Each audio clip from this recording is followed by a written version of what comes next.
Let's move on to the second style of these ice table problems, very similar to the two styles that we saw in Chapter 15. The easy ones being the ones where you could complete the ice table without any weird algebra. The second style being things where we use the quadratic formula, if you guys remember some of that, or looking at the shortcut, which was usually assuming a perfect square. As we do these ones, we'll look at another shortcut to the quadratic, but I think with this one here, I will kind of take you through all of it to try and explain it. Some of you guys were asking in emails and in our last chat session if you could use the quadratic all along, and absolutely you can if you feel comfortable with it. The shortcuts exist in our textbook and our program for two reasons. One, the quadratic is considered to be tedious, and two, the quadratic is really only a curricular outcome that can be taught in Math 30. So, even though we may have seen it before, all right, for whatever reason, it's just never really evolved into our curriculum. So, here we go. We have this example here. Calculate the pH of a 0.3 molar vinegar solution, which has a Ka of 1.8 times 10 to the negative 5. Let's see what the equation would look like and what we get for our table. So you should have seen enough or picked up enough from the last three lessons that if you have just a weak acid solution, your equation is going to be easy to find. The weak acid is going to be your strongest acid in the solution, and the water is going to be your strongest base. And so that sets up our equilibrium and our proton transfer from acid to base. So usually by this point in lessons when we're doing it together in class, I get a little bit lenient with the listing of the entities here. The entities and five-step method is really mostly applicable to mixing of solutions and having multiple things involved. When you're just dealing with a beaker of an acid solution, your weak acid is still reacting with the water that you use to dissolve it. So that is going to give us the acetate ion here and the hydronium ion. All right, and we know the Ka of this one is 1.8 times 10 to the negative 5, and we learned that our initial concentration was 0.30 for our vinegar. Water doesn't play, and again, it is safe to assume zeros throughout. But now we're being asked to calculate the pH.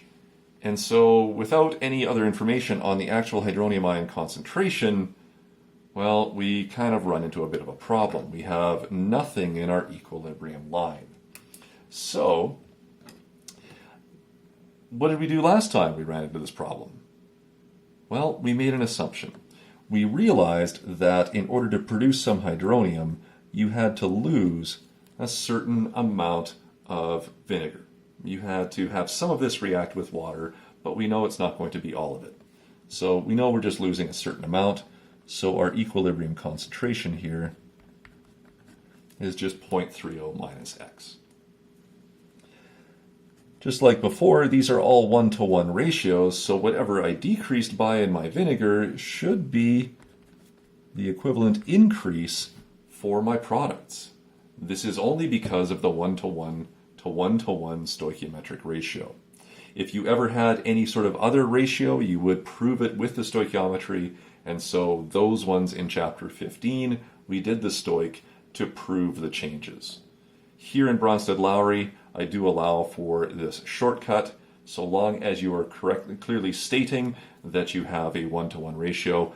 I think we can avoid having to write out the stoichiometric steps to prove this. At this level, we should all be able to multiply and divide by the number 1. So, we get those concentrations. What does this look like for our equilibrium law expression? So, Ka is just equal to your acetate, your hydronium, all over your acetic acid.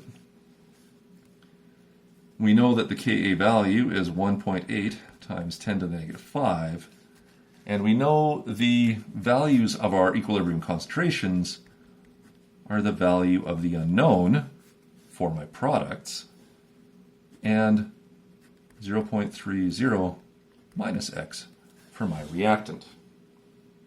Now we can simplify this, and we would see that if I have just x times x, that this becomes x squared. Problem. As we look at this one here, the cheat that we used in chapter 15 will not work here.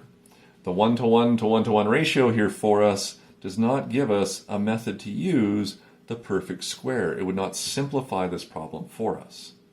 So this one is a little bit more closely tied into the fact that we will need the quadratic here.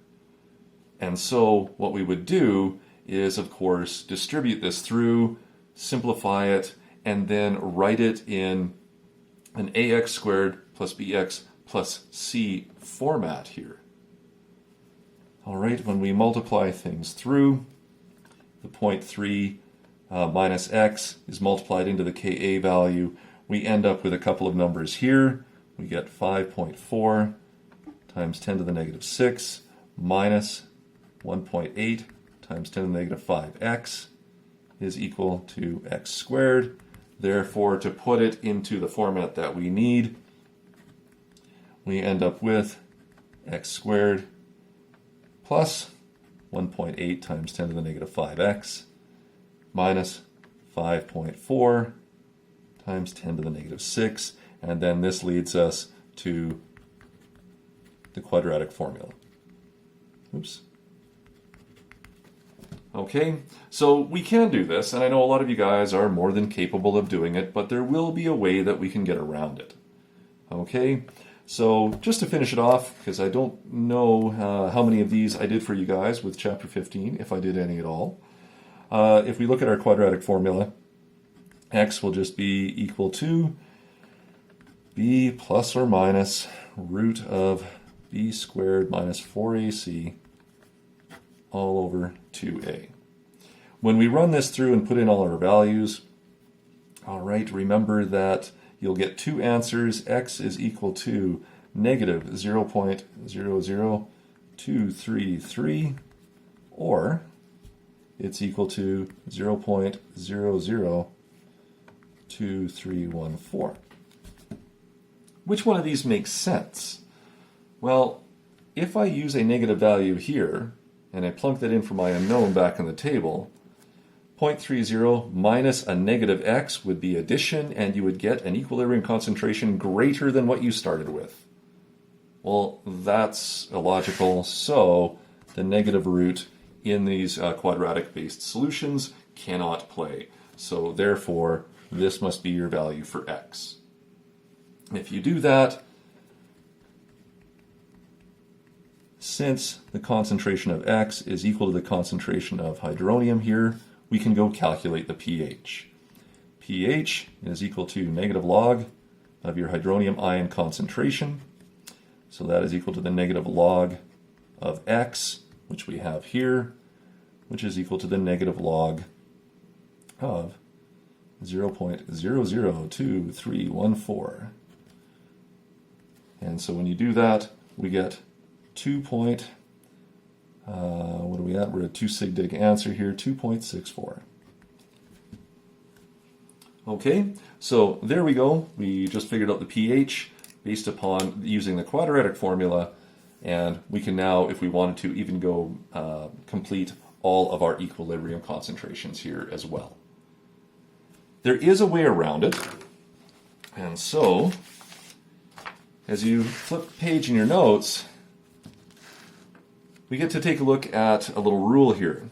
All right, we can avoid the quadratic if we assume that x is so small it's a value safe to ignore. If you remember from one of our previous examples, I think it was example 2 in the previous section, I used 0.10, the original initial concentration of our acid, because the subtracted amount was so small. 0.10 was essentially the same as 0.099999999. So what we would do is we will ignore x. Now, if we were still in classes and getting ready for that diploma exam, we would have to prove that it was safe to ignore x. All right, the rule of 1,000 is a possibility. This is what I mentioned. So you could take the concentration of your acid, you could divide by the Ka, and if you get a value of 1,000 or more, it is always safe to ignore x. There is another one for using percent ionization, but again, we're no longer doing that. So really what I'm saying is you will be able to ignore x in all of the problems that we give you, and you won't necessarily have to prove it. But the rule of 1,000 is one that you can certainly do. It's easy enough to do. I can ignore x if the Ka value is more than 1,000 times smaller than the concentration of the acid. It's a simple idea. Maybe practice one or two of those. You will see some in the homework assignment that have us do this to prove it, but again, since we've lost percentage ionization, we're no longer going to do that. So if you take a look at it here, for our Ka value, we would have acetate ion, hydronium, and then there's your acetic acid. We get 1.8 to the negative 5, x squared, and 0.3 minus x. Our assumption is that x is so small it is safe to ignore, which we just proved, and it simplifies our expression. That only has one x in it. So multiply both sides by 0.3, take the square root, and you get that value, and we see that we get a very, very similar pH. Now, this was just a quick and dirty example, and for these particular ones, we see a slight difference.